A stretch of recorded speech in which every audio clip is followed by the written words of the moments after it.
Bab 4329. Keberuntungan kita sudah datang. Benar, kepala sekte, wanita ini benar-benar cantik dan terlihat sangat murni, membuatku merasa panas di sekujur tubuh. Kita tidak bisa membiarkan mereka pergi begitu saja, kita juga harus menikmatinya. Hei, jika kamu bijaksana, serahkan wanita ini dan kami akan membiarkanmu pergi saat kami merasa nyaman. Jangan marah-marah, mungkin saja pasangan seiman kamu juga menyukainya, keahlian kita sangat bagus. Di belakang kepala botak, beberapa kultivator yang sama-sama tampak mesum menyeringai dengan galak, mengucapkan segala macam kata-kata kotor dengan sembrono. Jangan kelewatan. Pemuda itu selalu menganggap kakak seperguruannya ini sebagai dewi dan ketika dia mendengar sekelompok orang ini saling menggoda dengan kata-kata yang tidak menyenangkan, dia langsung marah. Memegang pedang spiritual, dia bergegas menuju kelompok kultivator seperti orang gila. Salah satu dari mereka lengah, dan lengannya langsung terpotong. Kamu cari mati.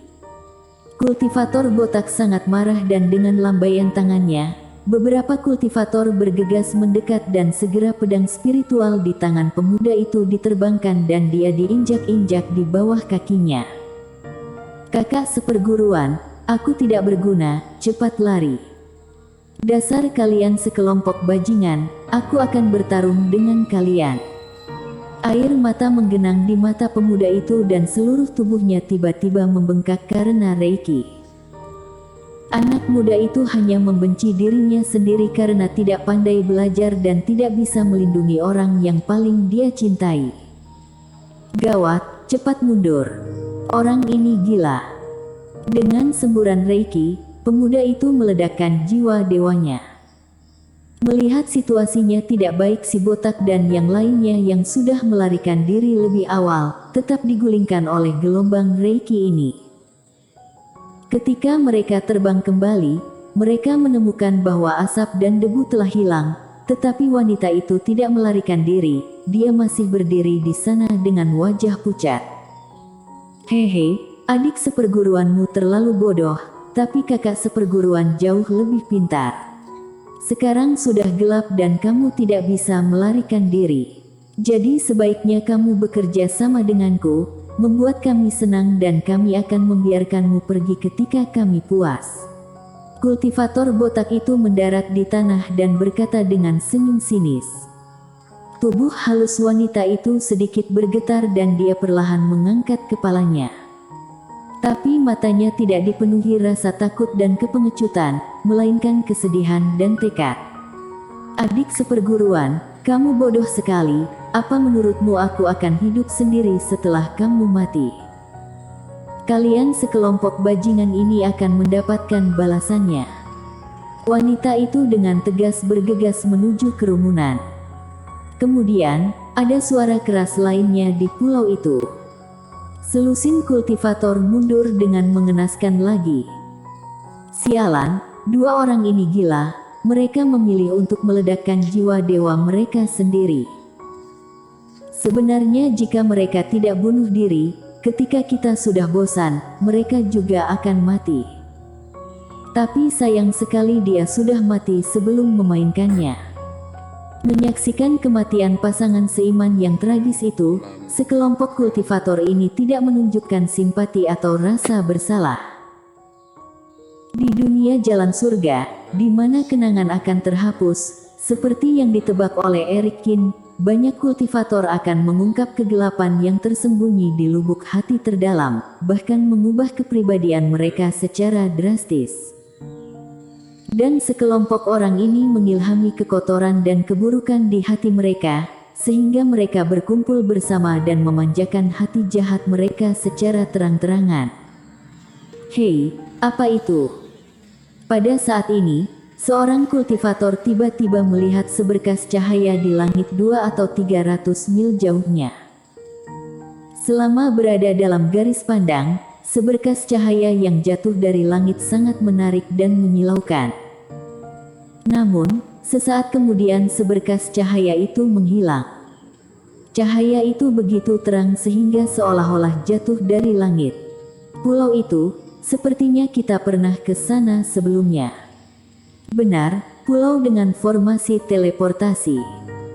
Kepala sekte mengatakan bahwa formasi ini mengarah ke tempat yang sangat jauh.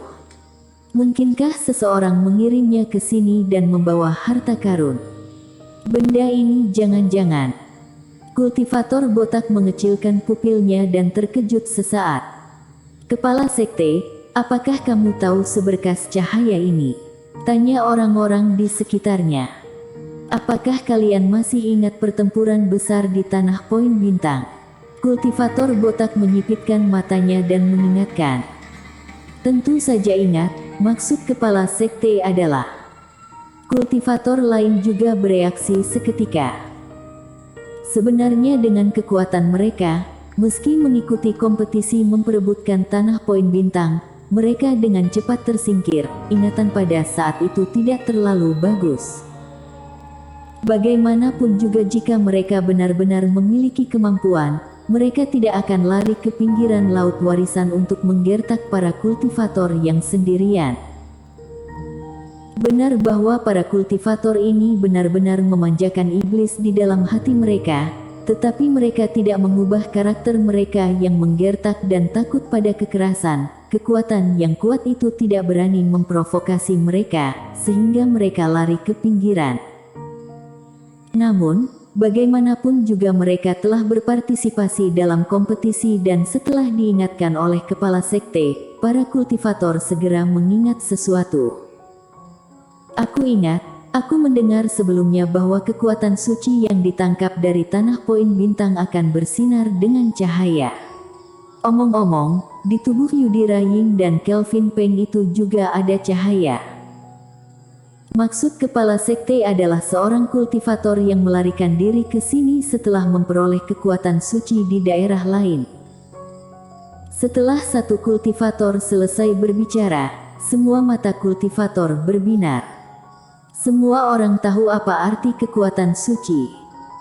Saudaraku sekalian, inilah kesempatan kita untuk menghasilkan banyak uang, kata kultivator botak dengan penuh semangat.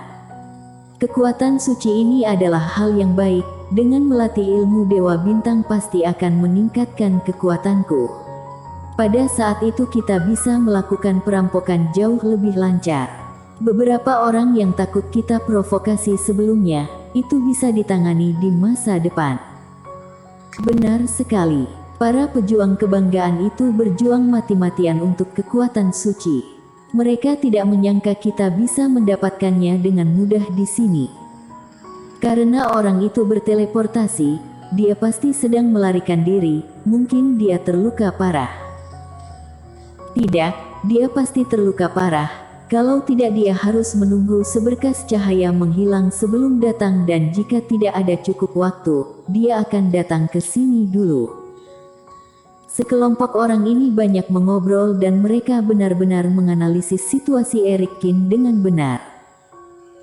Jangan panik, sekarang sudah larut, anak ini pasti akan tinggal di pulau malam ini, kita bisa membuat beberapa rencana sebelum kita mulai. Keluarkan semua harta yang ada dan kali ini kita harus berhasil, kata si botak dengan dingin. Para kultivator menahan kegembiraan mereka untuk saat ini dan mulai bersiap. Meskipun kekuatan suci diperoleh, itu pasti menjadi milik kepala sekte. Tapi pria botak ini tahu batasan dan para kultivator yang mengikutinya juga mendapat manfaat darinya. Ketika dia menjadi lebih kuat, para kultivator secara alami akan mendapatkan lebih banyak keuntungan. Malam berlalu dengan cepat.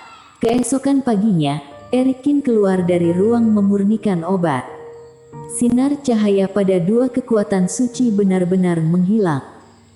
Memegang gulungan itu di tangannya, dia merasakannya dan Eric Kin merasa sedikit lega.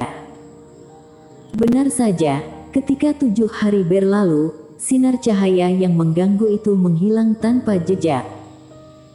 Sejak saat itu, belum ada yang menargetkan kekuatan suci dan akhirnya dirinya bisa mempraktikkannya. Ketika memikirkan hal ini, Erikin tiba-tiba mengubah ekspresinya dan melirik ke satu sisi. Dia menyimpan kekuatan suci, berbalik dan berjalan ke depan. Erikin baru saja berjalan beberapa langkah ketika kekosongan di depannya tiba-tiba bergetar. Setelah itu, untaian Reiki menyapu tubuhnya. Dalam sekejap mata, Erikin diikat erat oleh benang-benang spiritual. Segera setelah itu, lonceng spiritual jatuh dari langit dan menjebak Erikin di dalamnya. Bersambung.